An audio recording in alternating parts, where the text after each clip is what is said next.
Oh man, today's recipe is the best of both worlds. We're talking chocolate and pumpkin. And here to share this sweet dessert in the CI kitchen, U of I student chef Bridget Hannon.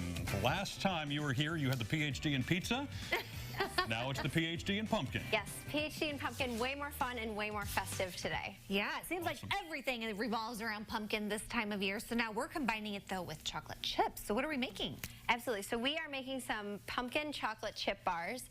These are made in the bakery at Bevere Cafe over on campus. And what's new and exciting about these bars is that the pumpkin is actually from campus itself. Like that one right there we're seeing? This exact pumpkin is from campus. It and its friends were pureed into this pumpkin. Poor pumpkin. This pumpkin puree, and then that went into our pumpkin chocolate chip bars that we made about an hour ago at the kitchen on campus. It's the evolution of from pumpkin to pumpkin bar. Yes, right absolutely. So this is a brand new recipe. You're just now testing it out on us.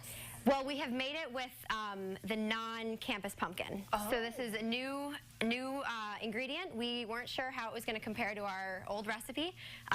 The consistency is a little different because it is from campus. It's not as concentrated as what you would maybe buy at a store. Huh. But we ended up using the same amount of flour, same amount of ingredients, and I think it came out pretty great. Are we the first to try this ultimately when we're allowed to eat it?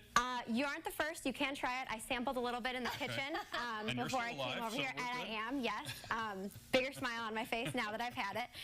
But yes, so we're going to make it. We also have some cream cheese frosting, which is unfortunately no pumpkin in that, just butter and a lot of sugar. So awesome. Very good for you. Right. To get from here to here, like I've carved pumpkins and you scoop out all the seeds and stuff, but what happens between there and there that makes this? Are you literally like putting the rest in a blender, or? Yes, so this is done over at the Student Sustainable Farm, which is part of the Illinois Sustainable Food Project. So most of the pumpkins are grown here in Illinois on campus, and they are baked a little bit just to soften them up, and then pureed. So it's only pure pumpkin and water in here.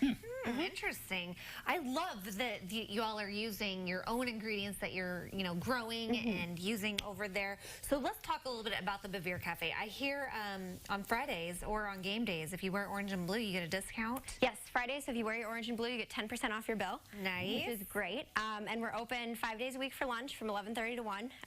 We have a different menu every day, and this semester we're running a special pizza, which is why I was in a couple weeks ago. Right. Each week we have a new pizza, and each week we do a new salad.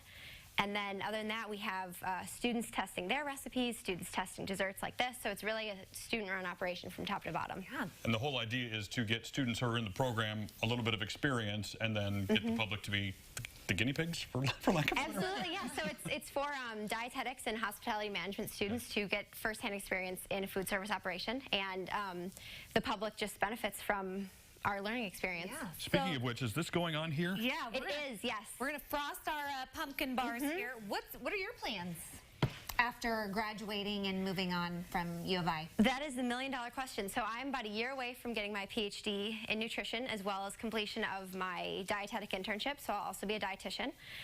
And I would love to continue to study food. So my research is actually on different types of dietary fat. So the type of fat that's in butter versus the type... You having some trouble in there? A little bit, yeah. Okay, well, there is... I did bring a To the guy with the spatula, spoon. Oh, look at that. which might make it a little bit easier for you. The spoon was already in there, so I figured that's what I was supposed to use. Hey, look at that. Oh my goodness, this frosting makes everything better. Well, that's great for you. So that'll be exciting. PhD, wow. We've got smart people on the show today. We do, yeah. The cat cancer research and people who get their PhDs in pumpkins and pizza and all sorts of stuff. Right? It's like a U of I show today. It kind of is, Yeah. yes. We will get you all of the details about how to make these for yourself. Kidding, I didn't do that. On ciLiving.tv.